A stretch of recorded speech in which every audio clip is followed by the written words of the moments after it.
Robert Wade is a professor of global political economy at the London School of Economics, a New Zealand citizen. He worked earlier at the Institute of Development Studies at Sussex University, the World Bank, the US Congress, Princeton University, MIT, and Brown University. So with that said, Robert, the floor is yours. Thanks a lot. First of all, let me say I agree with what Ben said about Radhika's excellent book. Secondly, let me say that my reading of the book has been impeded by a great deal of, in fact, a mountain of dissertation marking, and now the new term is kicking in. And thirdly, I want to make the substantive point that there is always a danger in social science generally in focusing on what is changing and not focusing on what is not changing. And I want to focus just a few short remarks on what has not been changing rather than what has been changing. So let me see. I have to go to the next slide. How do I do that? I will do it. Okay. So this is where I start with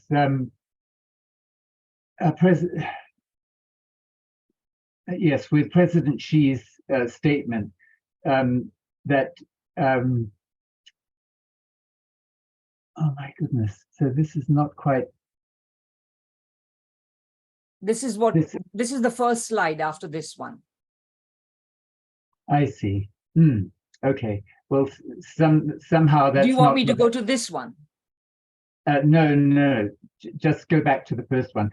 But my point is that Radhika is echoing what President Xi. Can you go to the first slide? The next slide is echoing what President Xi has been saying, that the East is rising and the West is falling. And coincidentally, just on the front page of the New York Times International edition today, Kishore Mahbubani, the former ambassador for Singapore, is quoted as saying exactly the same thing. The East is rising, the West is declining. So I want to just present three quantitative indicators which seem to me to qualify that very broad statement. And I will give some evidence on three indicators of national power. And the first one is country shares of world GDP. This is not in purchasing power parity terms, but in current nominal dollars, referring to the US, the EU, China, and Japan. Their shares over time from 1960 till today. The second indicator, relative GDP per capita, and again, the same countries together with the world, so the US and China over that long time, and in relation to both Japan, the EU, and the world average, that's GDP per capita. And the third indicator of national power is national corporate power, namely the share of corporate profits accruing to firms in different countries in a number of specific sectors. So you take the total profits accrued in any one of, say, 25 sectors, advanced sectors, and you look at the countries where the profits are concentrated according to the companies that are headquartered in that country. And my basic point is that the US has long been, and it remains today, the number one on all three of these measures. And I will show you in the next slides what I mean. So this is the national shares of world GDP, 1960, 2000 to 2021. The blue line is the US share of world GDP, measured not in purchasing power parity, but in current exchange rate terms. And you can basically see that although the US share has, of course, been declining quite a lot since 1960, it remains the biggest economy, well ahead of the EU, well ahead of China, and of course, very much ahead of Japan. You can see the trajectory of those four entities there. So by this indicator of national power, it's a very crude indicator, share of world GDP, the US remains number one. The next slide. The next slide is relative GDP per capita from the same time period, 1960 to 2020. And again, you can see that the US with the blue line has the highest average income relative to these other entities over almost this whole period. So the China is the blue line down at the bottom, the light blue line down at the bottom.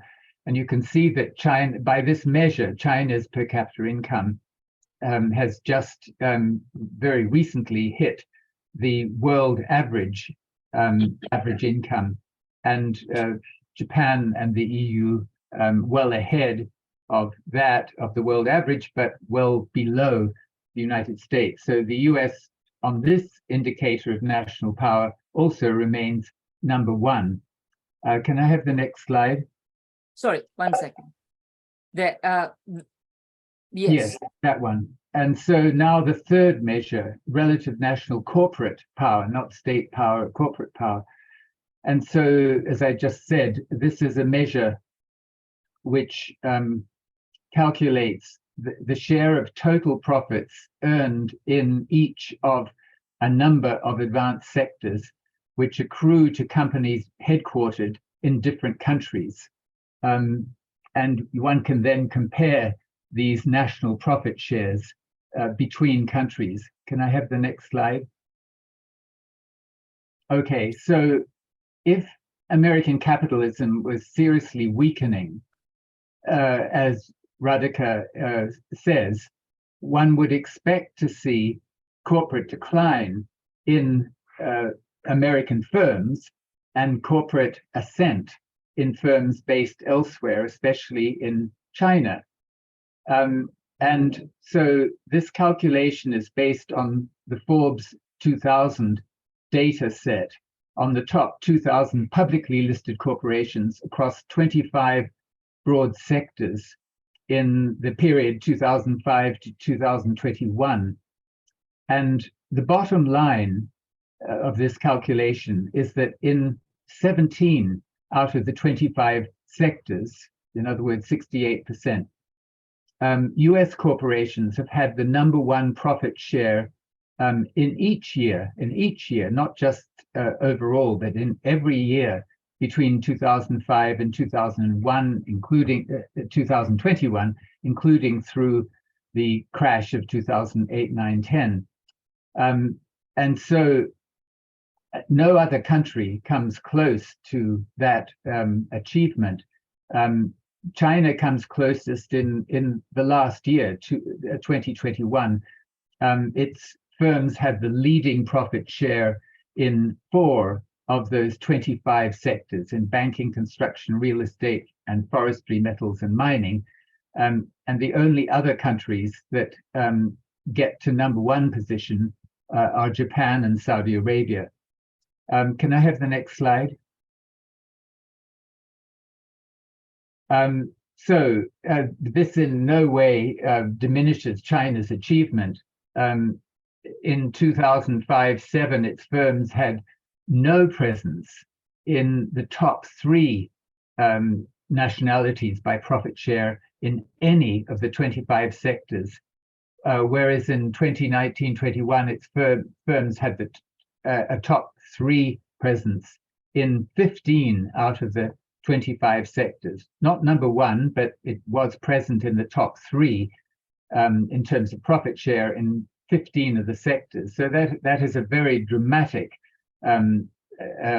achievement by this particular measure.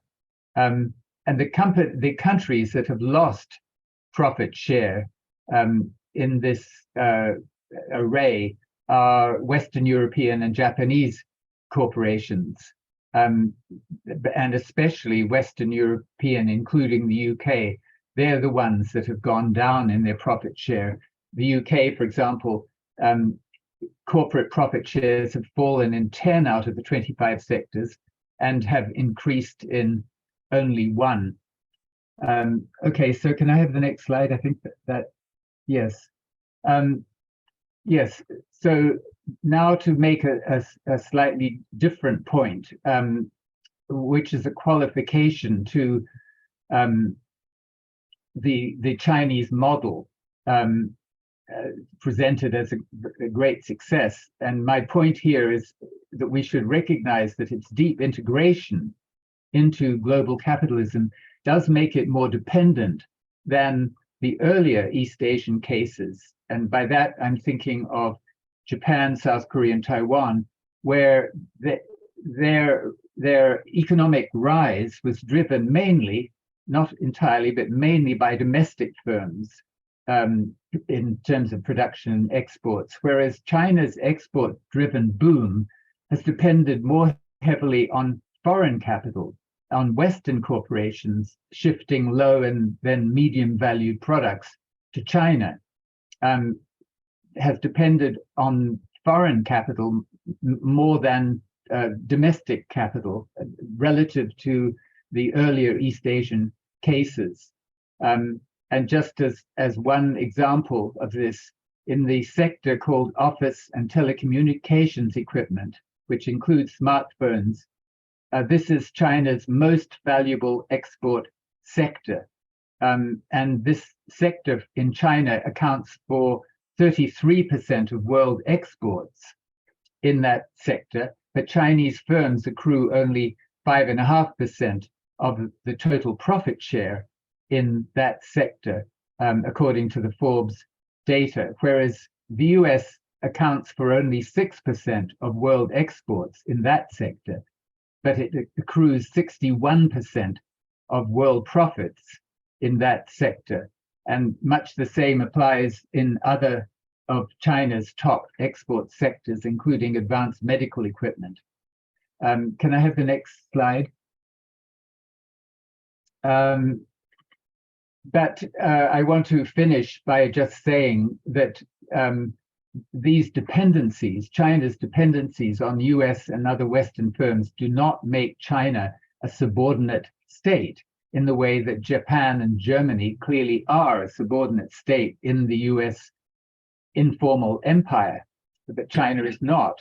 And that's why, of course, the US is so concerned to contain China, because China is not a subordinate state. And the other qualification to this picture of dependent China is that China's industrial strategy, such as Made in China 2025, is strengthening China's national corporate power somewhat, but at least so far, that has not translated through into profit shares.